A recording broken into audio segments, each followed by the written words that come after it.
नमस्कार, माय महाराष्ट्रीयन किचनमध्ये आपले सगळ्यांचे मनापासून स्वागत। आज आपण बनवूया शेवईचा उपमा। हा उपमा अगदी पौष्टिक असतो, एकदम मऊसूत आणि अगदी मोकळा असा तयार होतो। यातील शेवईचा लगदा बनत नाही आणि यासाठी पाण्याचे प्रमाण घेण्याचेही टेन्शन नाही। उपमा बनवताना वेगळी अशी सोपी पद्धत वापरली आहे, ज्यामुळे उपमा लगदा बनत नाही। चला तर मग रेसिपीला सुरुवात करूया। रेसिपी आवडली तर लाईक, शेअर आणि कमेंट्स करायला अजिबात विसरू नका। पॅनमध्ये 1 टेबलस्पून तूप घातले आहे। हे तूप विरघळले की त्यानंतर घालायचे आहे 1 वाटी बारीक असा शेवईचा चुरा। साधारण 2 ते 3 मिनिटे हा शेवईचा चुरा भाजून घ्यायचा आहे। शेवई भाजत असतानाच दुसऱ्या गॅसवर एका पातेल्यात पाणीही गरम करायला ठेवले आहे। शेवई भाजून झाली आहे आणि दुसऱ्या गॅसवर पाणीही चांगले गरम झाले आहे। आता या भाजलेल्या शेवया या गरम कडकडीत पाण्यात घालायच्या आहेत आणि पाण्याला चांगली उकळीही घ्यायची आहे।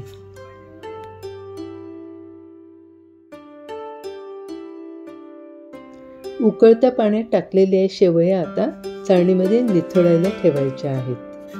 या शेवया चांगल्या निथळल्या की मग त्यानंतर त्यावर 1 ग्लास थंड पाणी घालायचे आहे।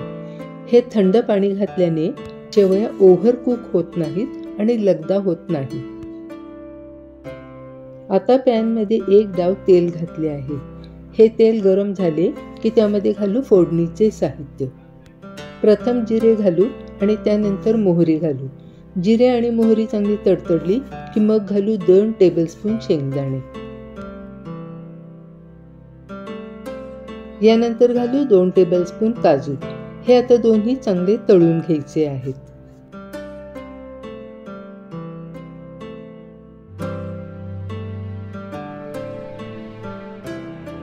यानंतर घालूया बारीक चिरून घेतलेला 1 कांदा। आता हे सर्व चांगले परतून घ्यायचे आहे।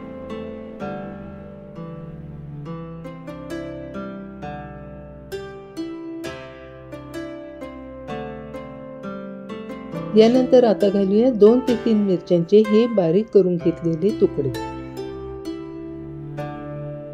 हा घालू कढीपत्ता आणि हे सर्व पुन्हा एकदा परतून घ्यायचे आहे।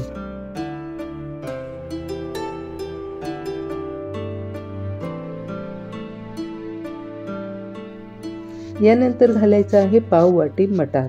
येथे फ्रोझन मटार घातला आहे। तुम्हाला जर ताजा मटार मिळाला तर तुम्ही ताजा मटारही घालू शकता। आता घालू हळद। हळद घातल्यानंतर हे सर्व चांगले मिक्स करून घ्यायचे आहे।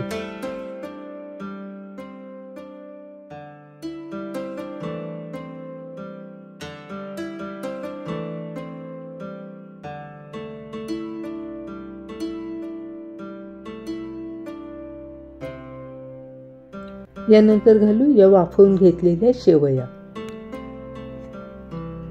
हे चांगले मिक्स करून परतून घ्यायचे आहे।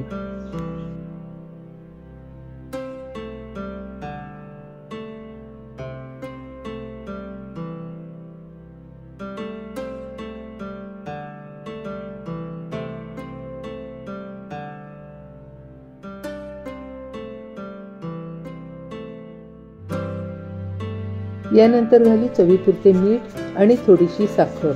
हे सर्व चांगले मिसळून घ्यायचे आहे।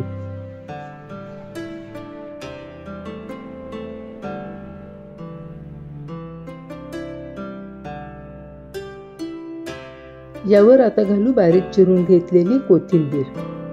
हे पुन्हा एकदा चांगले मिक्स करून घेऊ आणि 2 मिनिटे याला झाकण ठेवून वाफ येऊ देऊ।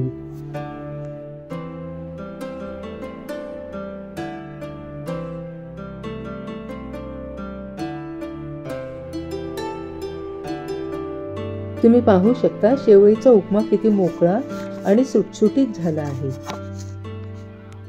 हा उपमा पौष्टिक होतो आणि चवीलाही खूप छान लागतो।